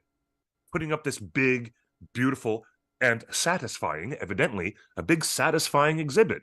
What is she getting out of it? I really want to know. This feels like exactly the opposite of what was thrown at you, Cliff, last year, which is, why should she be any less of a fan just because you don't agree with her politics? Like, why can't I didn't she be say a fan she should of be Tolkien? any less of a fan. I just don't understand the political game that's being played. I haven't figured it out. That's all. What if Cliff, she just, as Justin just said, she's just a fan of Tolkien. And yes, could be a publicity thing? Absolutely. I'm not denying that, right? But end of the day, she could be literally, no, she's my age. She's like in the mid-40s. She grew up with what we grew up. And she could be a hardcore Tolkien fan like you and I and Tom and Justin. And it was a good excuse to waste government money to put this exhibition on to get some publicity just to put on a great show. That's it. So I want to respond to kind of everything folks have said here. And I think I have no issue with Giorgio Meloni or anybody else loving Tolkien, right? Again, Tolkien's for everyone. The Lord of the Rings is for everyone. I really believe that. I think in this case, it comes back to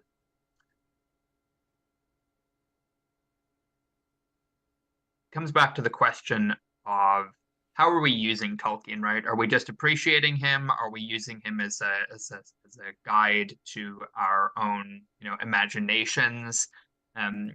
Are we using him politically, right? Like, I want to be really clear. I don't think the exhibition itself, I mean, I haven't been to it, but it doesn't seem like the exhibition itself is a huge political, stunt, right?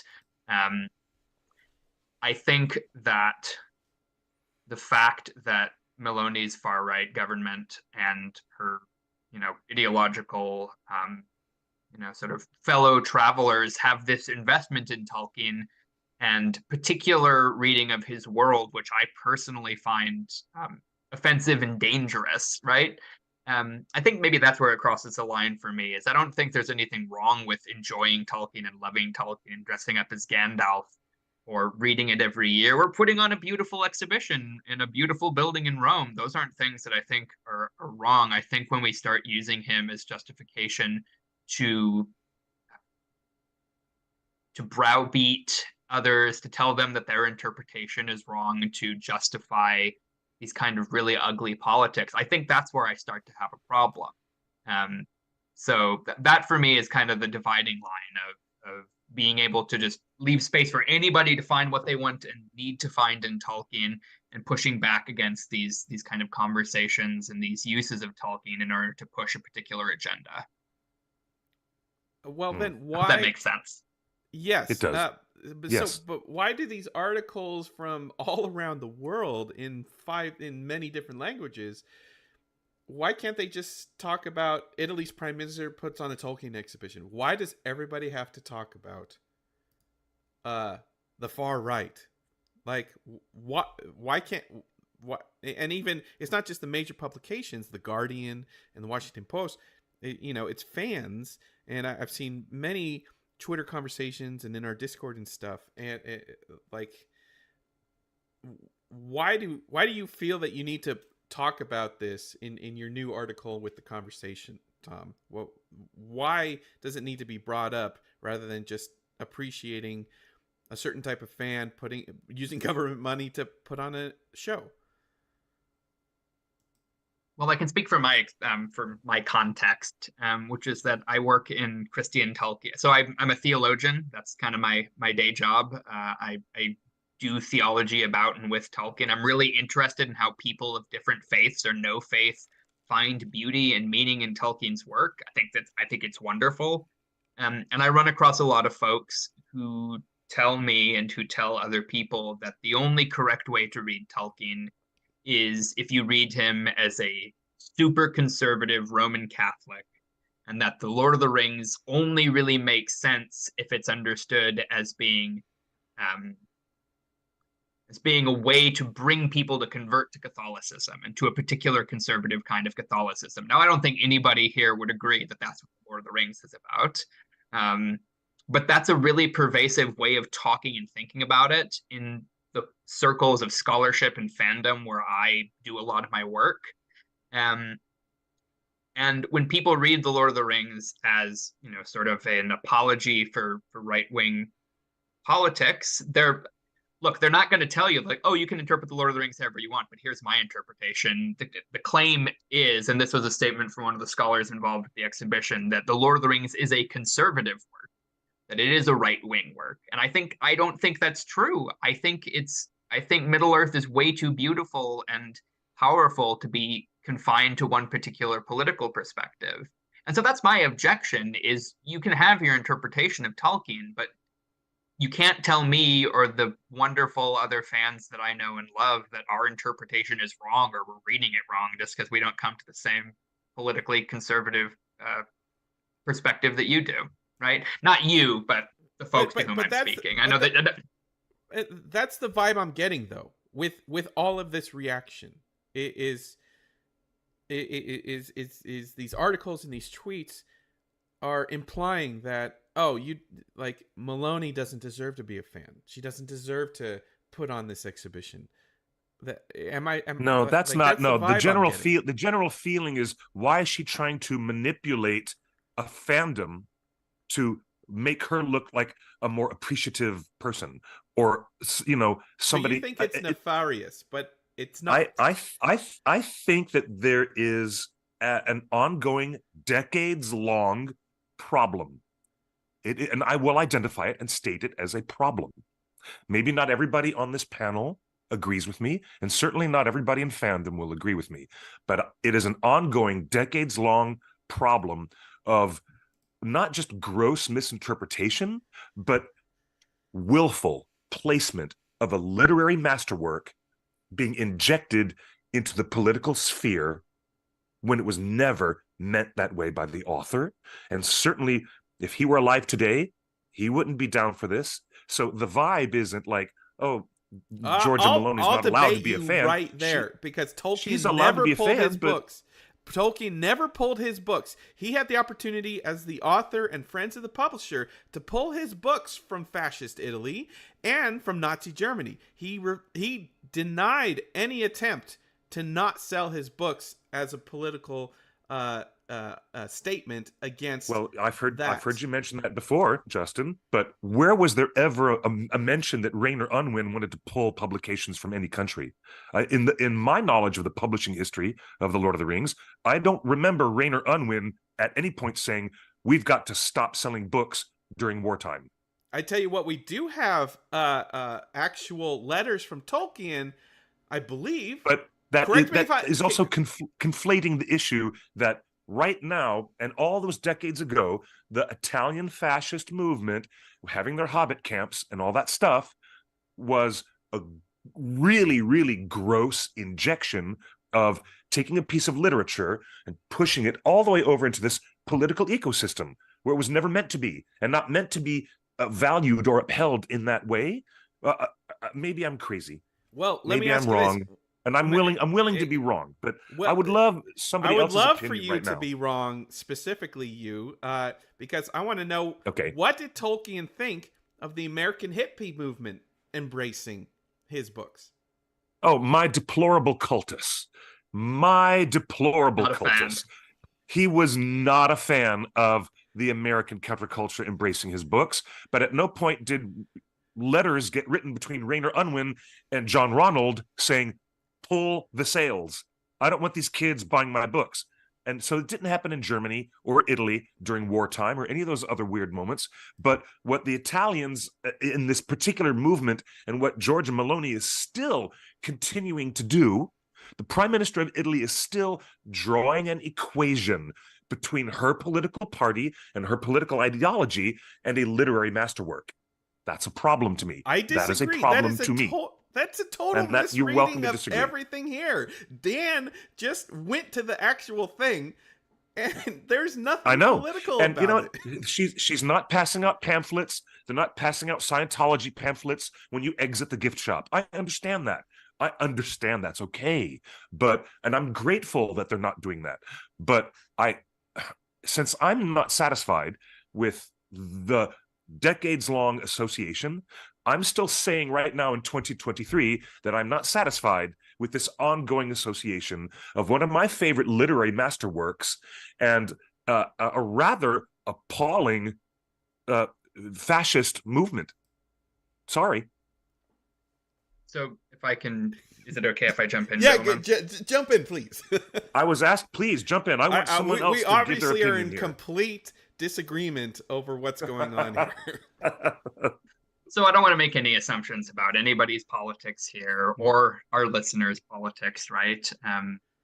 That's more fair. That's much more fair than I'm being. That's fair. That's fair. Thank you. Look, look, J.R.R. Tolkien and I would have agreed about a lot of important stuff, and we probably would have disagreed about a lot of important stuff.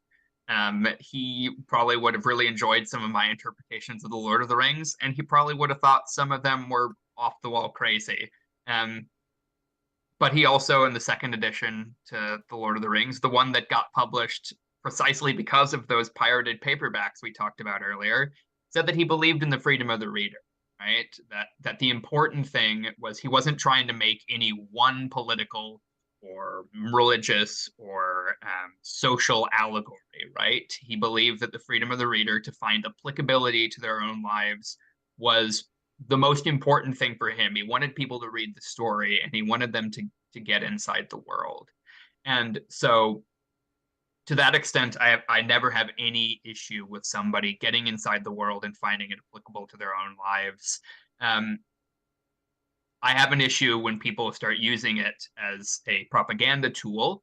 But again, we're talking about the wider context here. I appreciate what you have to say, Justin, about the exhibit not being, it doesn't sound like a work of propaganda to me. It sounds like a celebration of Tolkien's life and his work. But in the larger context of the way that Tolkien has been used and continues to get used by some folks, arguing that as if the Lord of the Rings was a one-to-one correspondence between Gondor and their particular political ideology. I'm not okay with that. Applicability in your own life and your own reading is one thing, but telling other what it means and that being a fan of it means you're actually a fan of all these other, to me, pretty odious political ideas. I'm not, that doesn't work for me. Yeah, I get it. Does that make sense? Yes, totally, and I appreciate well that. said. But you get what I'm saying, that we know Tolkien, what he felt about the hippies and the green movement and save the trees and all that stuff. What he felt about that hippie movement. Well, in that's America, because these kids were on LSD and they were stomping over his rose garden. These kids were playing loud music down the road in Oxford. They were pestering his wife, looking in the rose garden windows, climbing over the garden walls, and they were all on drugs. Of course he had that opinion of that. They're all on drugs. At You the time. sound crazy right now. We should never forget that. Go ahead. I was just saying, you brought up the applicability and allegory thing, and Cliff, you talk about this all the time in defense of against some of those alt-right type arguments. But why shouldn't allegory and applicability also apply in reverse? Why can't Georgia Maloney just like Tolkien? Why can't she just appreciate it on her own terms because she found it applicable to her life and her way of thinking and her politics? There's nothing wrong with that.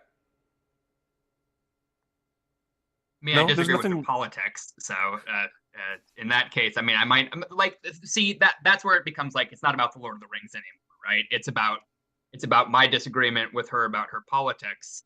And again, I think I've at least from my position, I have no issue with her or anyone being a fan of Tolkien and finding meaning there. It's when you try to tell other people that that's the only meaning there, that's the only proper way to read it. That's where I start to have an issue. Absolutely, perfectly said. Right. I mean, Tom, not just like I said, politics to me is non-existent. But like as you said, right? And as Justin said, she could be just a fan, like you and I and everybody here on this panel, of Tolkien and Lord of the Rings, but besides of that, she has different views, political views than we do, or fans do, or certain, that associates it with it. But that's not for us to judge right now, right? She's just a fan, I like apples, you like oranges. Am I gonna have a go at you because of that? No. But I'm simplifying it like super basic, right? But she's free to like what she likes, as long as she doesn't use the works of Tolkien to sell their agenda. That's perfectly fine. End of the day, right? And the fact that people have mentioned this, I said, I don't know, right? I live in America. I'm only here in Italy for 6 weeks. I haven't dug into all the background and things about it. So I don't really know much about it. But as you said, though, you just covered it. It's like everybody's free to see and judge and use Tolkien and appreciate it as much as we do. And the rest doesn't really apply, right? It is what it is in really basic terms of what Justin was saying and everything else. I appreciate that. Hey, final question before we wrap up here. It's been just a wonderful conversation, Tom, Pastor Tom, a theologian Tom, a scholar who's pursuing his PhD. You're probably the most qualified here to answer this. What would Tolkien think about the Pope himself attending a celebration of his own life, like he did this last week? He'd go crazy for it. He would be so friggin' happy. There are no words to describe how thrilled J.R.R. Tolkien would be to know that the Pope went to an exhibit about his life. Whatever else you know about the guy, like oh God, it would have made him so happy. That's very true. That probably would have been the biggest fanboy moment that John Ronald could have had in his life, probably. It would have meant more to him than anything else surrounding this exhibition that the Pope went and Pope Francis has quoted Tolkien in some of his theological writings before. So I mean, I don't know that he could have had a greater honor than that for him, being as Catholic as he was. That is delightful to think that he would be so pleased. And it's great that you got a chance to go, Dan, and you got to go see it, and we got to learn such specific details about it. Really grateful for you going to checking it out and recording and photographing so much for us. I am looking at my airfares right now. I'm in another window looking at my airfares, thinking about going to Rome. I mean, I've always wanted to go to Venice. Would like to see Venice before it completely sinks under the water. And yeah, but I want to go to all these places in Italy. I want to go up north to the Tyrolean highlands and have some delicious food. I want to come down and see the place where they buried Dante Alighieri.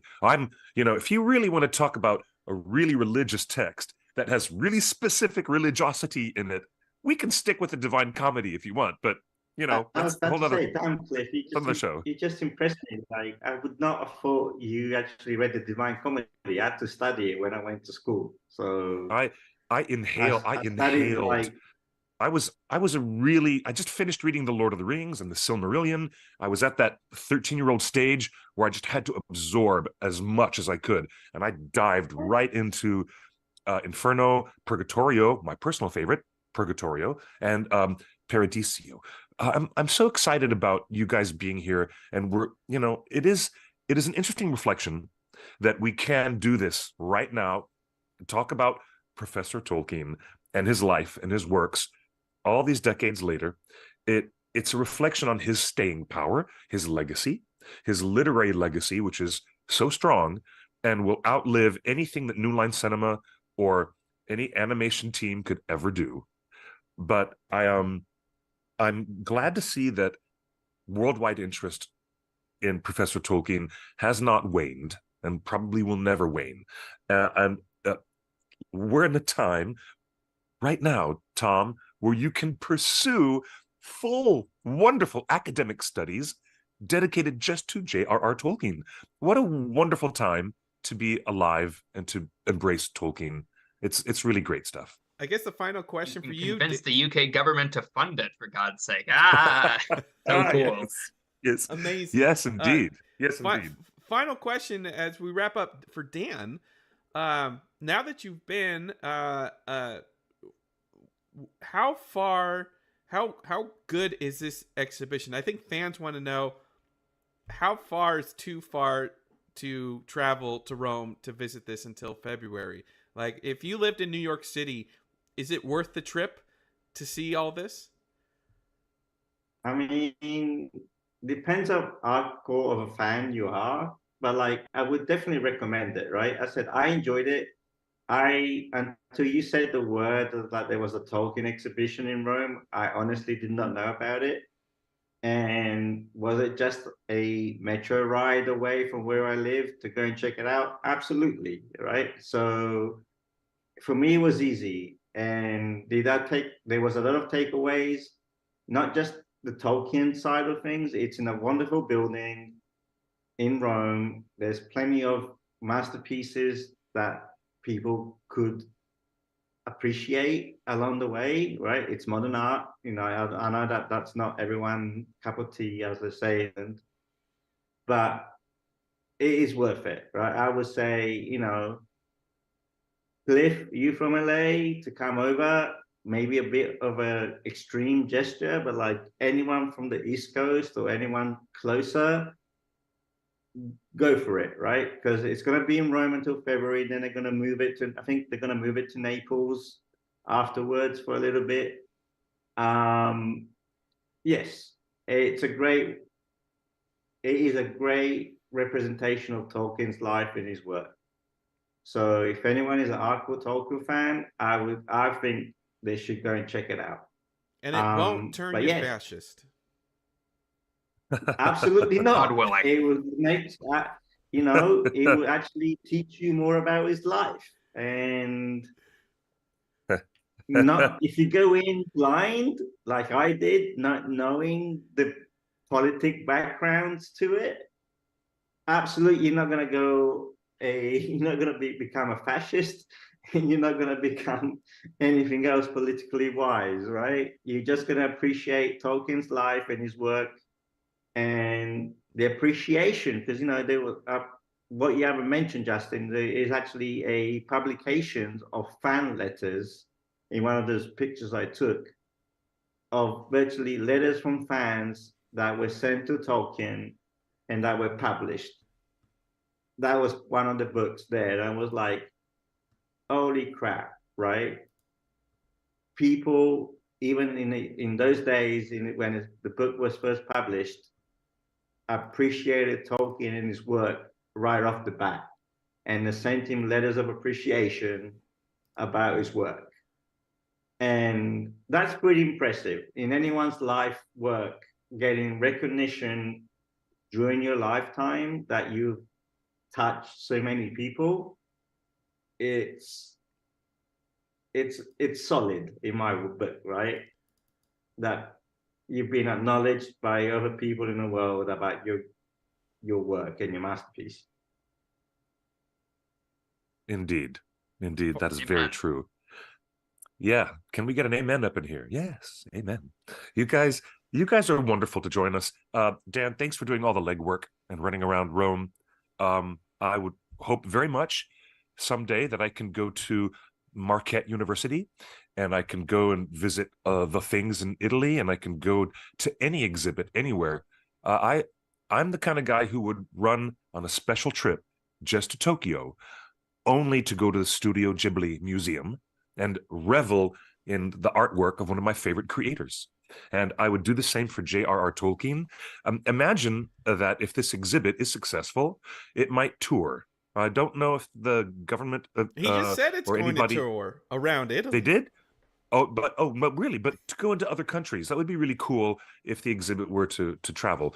There was a big exhibit that happened in New York that I missed entirely. And then pandemic happened, and their touring their touring schedule. Tom, final words. Now that you've seen and heard what the exhibition is, are you more enthusiastic about attending? I think anything that celebrates the life and the work and the world of this remarkable person who created stories that we love so much is, I think it's an opportunity for people from all different walks of life, from all different political perspectives, from all different races and ethnicities and backgrounds to encounter Middle Earth. And insofar as it does that, I think it's a good.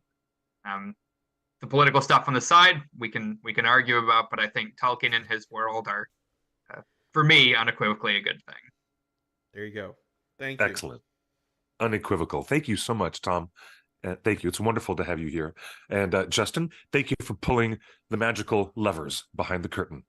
Yeah, and we're not going to pay attention to the little man behind that curtain, but thank you. Acknowledgement special acknowledgement to you, Justin, pulling all the ropes and levers and all the strings. You guys are wonderful guests. It's great to have you guys here. We're going to close the show. It's been quite a robust conversation. Everybody who's out there, follow us on social media. You go to theonering.net, take out the dot. We're just the One Ring Net on Twitter, Instagram, and Twitch, and Discord, and Facebook, and on, and YouTube. Our archives are there for you to watch. If you missed this live show, take a look at our YouTube channel and watch the archives instead. We'll see you again, folks. Once again, have a wonderful Thanksgiving. For those of you who are celebrating Thanksgiving holiday, have a safe time traveling, and be careful, be gentle with one another, and don't overcook the bird, you know, and don't start a grease fire in the backyard. Just don't do it, kids. Don't do it. Have a really safe time. Have a wonderful holiday. We'll see you all on another Torn Tuesday next week, 5 p.m. Pacific time, same channel right here at theonering.net. Until then, good night and good luck, or better yet, buenos noches y buena suerte. Bye-bye, everybody.